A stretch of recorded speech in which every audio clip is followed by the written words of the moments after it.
Selamat pagi, selamat siang, dan selamat malam teman-teman dan Bapak Islahul Ben selaku dosen pengampu pendidikan anti korupsi dan etik UMB. Perkenalkan, di sini saya Melindia, mahasiswa aktif Mercu Buana, mahasiswa psikologi dengan NIM 4611277. Di sini saya akan memenuhi tugas besar kedua, yaitu presentasi mengenai korupsi, integritas, dan faktor-faktor penyebab. Berikut adalah presentasinya. Oke, baik. Materi yang akan dibahas adalah korupsi, integritas, dan faktor penyebab korupsi.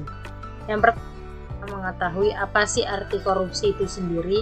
Korupsi merupakan fenomena sosial yang hingga kini masih belum dapat diberantas oleh manusia secara maksimal. Korupsi itu juga tumbuh seiring dengan berkembangnya peradaban manusia. Pada dasarnya, korupsi merupakan suatu tindakan yang menyimpang yang dapat terjadi kapanpun dan dimanapun.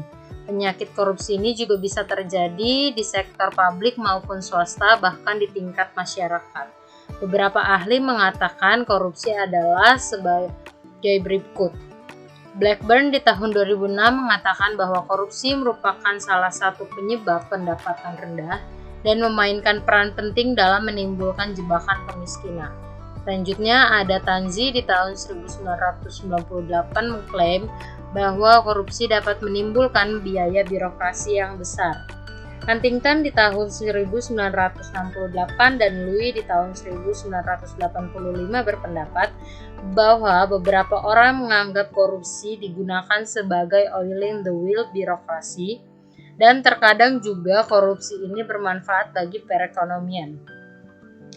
Damanhuri di tahun 2010 juga menyatakan bahwa korupsi dapat terjadi karena kualitas pemerintahan, yang dimana kualitas lembaga pemerintah mempengaruhi investasi dan pertumbuhan sebanyak variabel ekonomi politik lain.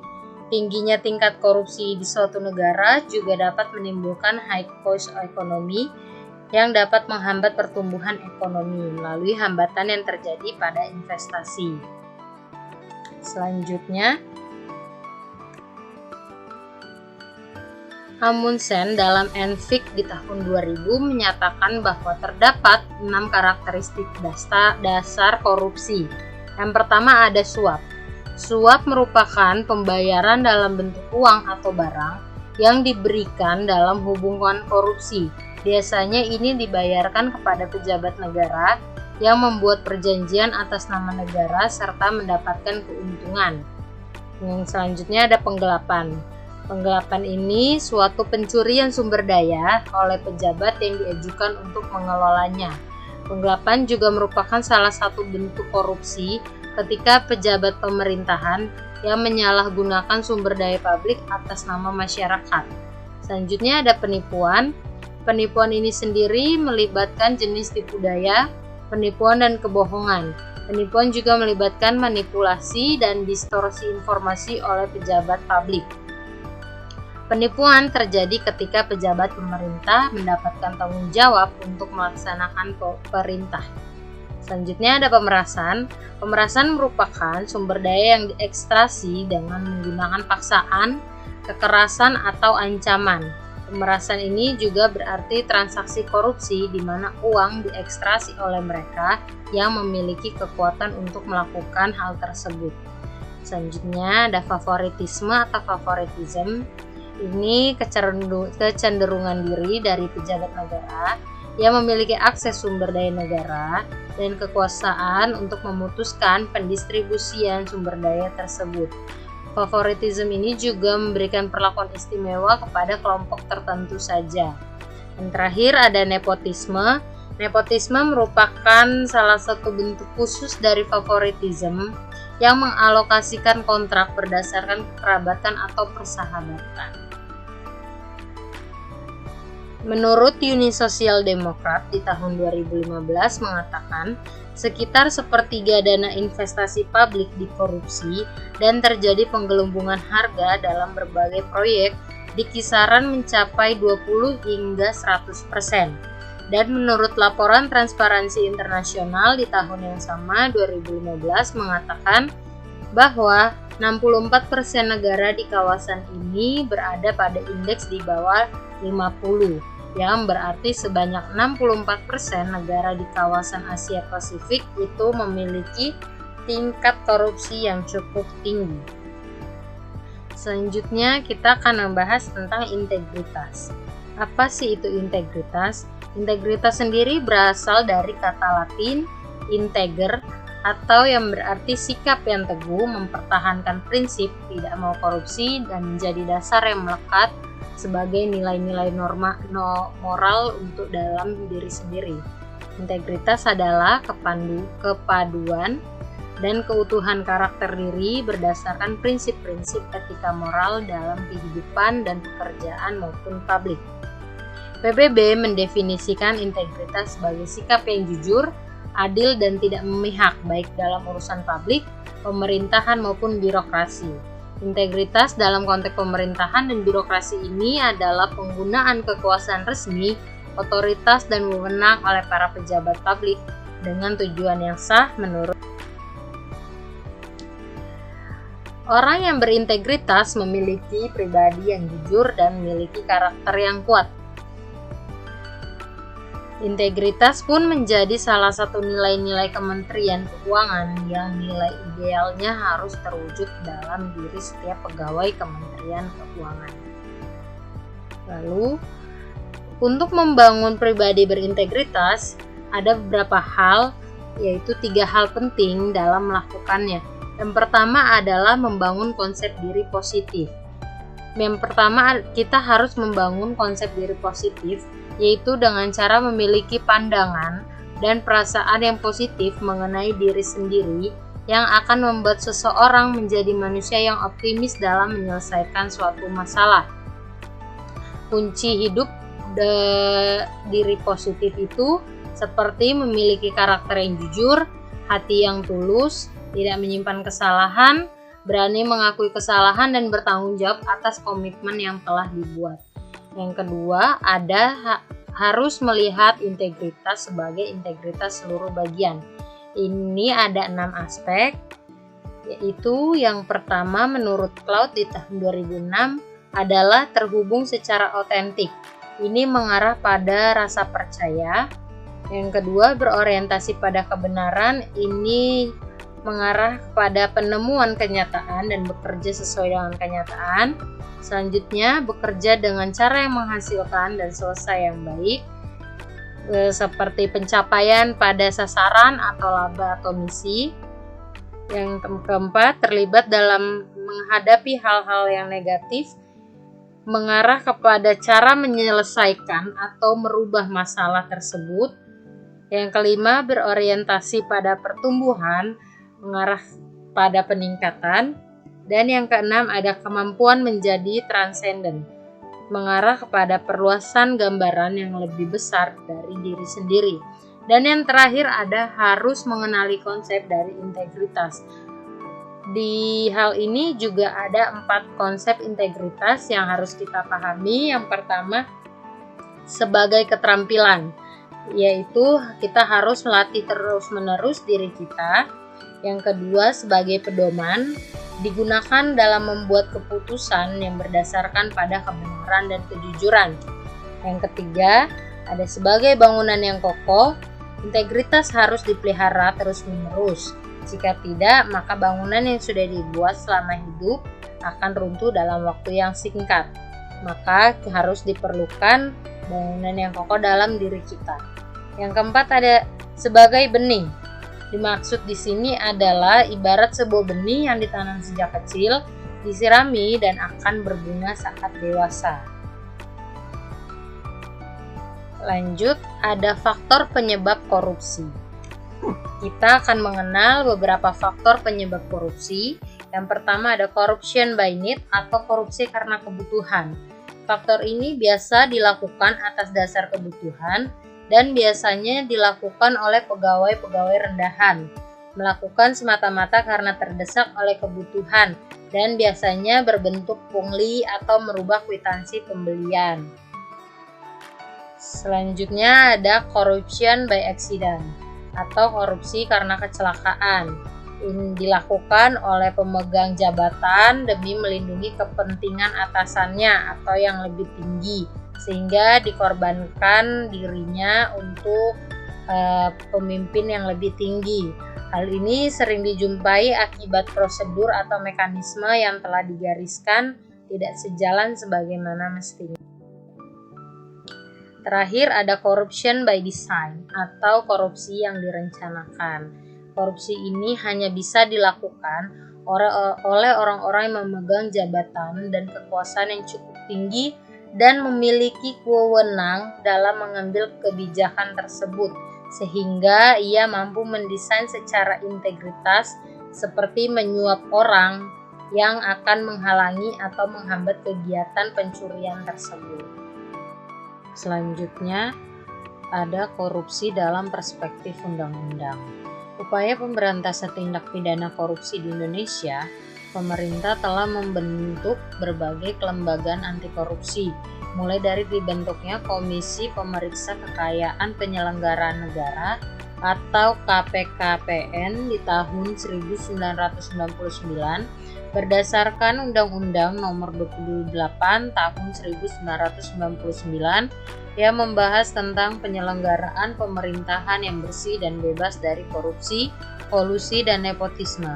Lahirnya lembaga independen khusus yang menangani pemberantasan tindak korupsi untuk melakukan penyidikan terhadap praktik korupsi, yaitu Komisi Pemberantasan Korupsi atau yang dikenal sebagai KPK pada tahun 2003 di tanggal 29 Desember. Selain lembaga-lembaga yang bertugas sebagai sistem utama dalam pemberantasan korupsi, peran Badan Pemeriksa Keuangan atau BPK, BPKP, serta Pusat Pelaporan dan Analisis Transaksi Keuangan atau PPATK ini berfungsi sebagai support sistem penanganan kasus-kasus korupsi dengan menyusun data keuangan yang terindikasi sebagai korupsi. Selanjutnya, korupsi dalam masyarakat, ada 3 hal yang menyebabkan itu terjadi di Indonesia. Ditinjau dari segi yang pertama, segi budaya. Budaya upeti atau gratifikasi menjadi penyumbang utama perilaku korupsi. Ada 3 model, yaitu dari bawahan kepada atasan, dari mitra sejajar, dari atasan kepada bawahan. Selanjutnya dari segi sistem demokrasi menggunakan pemilihan langsung ini ternyata memberikan dampak yang luar biasa bagi suburnya korupsi di masyarakat, terutama di daerah Indonesia. Ketiga, ada manusia. Pandangan umum dari sisi manusia sebagai berikut: kebutuhan atau gaji yang rendah yang menyebabkan korupsi terjadi, ataupun ketamakan atau keserakahan pribadi seorang. Yang keempat, ada penyebab lain. Ini tidak menguasai prosedur pengadaan barang dan jasa, loyalitas yang tinggi kepada atasan, kurang teliti, sehingga korupsi bisa menjadi bagian dalam hidup. Selanjutnya ada bentuk-bentuk tindak pidana korupsi dalam hukum positif. Dalam ilmu hukum pidana, suatu perbuatan dapat dikategorikan tindak pidana apabila telah memenuhi unsur-unsur tindak. Salah satu bentuk tindak pidana ini terkait keuangan negara sebagaimana sudah diatur dalam pasal 2 dan 3 Undang-Undang Tindak Pidana Korupsi, yang memenuhi unsur dalam pasal-pasal tersebut sebagai berikut. Yang pertama, adanya perbuatan melawan hukum, adanya penyalahgunaan kewenangan, kesempatan atau sarana, memperkaya diri orang lain atau korporasi, dan merugikan keuangan negara atau perekonomian negara. Selanjutnya ada Undang-Undang Korupsi yang dicatat dalam Undang-Undang Nomor 31 di tahun 1999 yang mengenai korupsi beserta dengan sanksinya, dibahas pada pasal 20. Selanjutnya ada Undang-Undang Nomor 20 Tahun 2000 tentang menetapkan sanksi jauh lebih ringan. Dan yang terakhir juga ada di Undang-Undang Nomor 20 di tahun 2001 tentang pemberantasan tindak pidana korupsi. Berdasarkan pasal-pasal tersebut, korupsi dapat dirumuskan ke dalam 30 bentuk atau 30 jenis tindak pidana korupsi. Pasal-pasal tersebut juga menerangkan secara terperinci mengenai perbuatan-perbuatan yang dikenakan pidana penjara karena korupsi. Ke-30 bentuk tersebut dapat diklasifikasikan menjadi 7 jenis bentuk korupsi. Yang pertama ada terkait keuangan negara atau perekonomian negara. Pada artikel Undang-Undang Korupsi menganut kerugian negara dalam arti formil, Guru Besar Hukum Pidana Universitas Padjadjaran, Komariah Emong Saparja, menguraikan bahwa UU Tipikor atau Undang-Undang Tindak Pidana Korupsi ini menganut konsep kerugian negara dalam arti delik formal. Unsur tersebut dapat merugikan keuangan negara, yang artinya suatu tindakan otomatis dapat dianggap merugikan keuangan negara apabila tindakan tersebut berpotensi menimbulkan kerugian negara. Selanjutnya ada suap menyuap. Perbuatan suap ini dicatat dalam Undang-Undang Tipikor dan perubahannya diantaranya diatur dalam pasal 5 Undang-Undang Nomor 20 tahun 2001 yang berbunyi dipidana dengan pidana penjara paling singkat 1 tahun dan paling lama 5 tahun atau denda paling sedikit 50 juta dan paling banyak 250 juta. Selanjutnya ada penggelapan dalam jabatan. Ini diatur dalam pasal 8 Undang-Undang Nomor 20 tahun 2001 yang berbunyi dipidana dengan pidana penjara paling singkat 3 tahun dan paling lama 15 tahun dan denda paling sedikit 150 juta rupiah dan paling banyak 750 juta rupiah. Selanjutnya ada pemerasan. Dicatat dalam Undang-Undang Tipikor yang berbentuk tindakan di ayat 2, pegawai negeri atau penyelenggara negara yang dimaksud menguntungkan diri sendiri atau orang lain secara melawan hukum dengan menyalahgunakan kekuasaannya, memaksa seseorang memberikan sesuatu untuk mengerjakan sesuatu bagi dirinya pada waktu menjalankan tugas, padahal diketahui bahwa hal tersebut bukan merupakan utang atau telah menggunakan tanah negara dengan peraturan perundang-undangan telah merugikan orang yang berhak, padahal diketahuinya bahwa perbuatan tersebut bertentangan dengan peraturan perundang-undangan. Selanjutnya ada perbuatan curang. Perbuatan curang ini dicatat dalam Undang-Undang Tipikor atau Undang-Undang Tindak Pidana Korupsi dan perubahannya. Dan yang keenam ada korupsi terkait gratifikasi. Dan yang terakhir ada benturan kepentingan dalam pengadaan.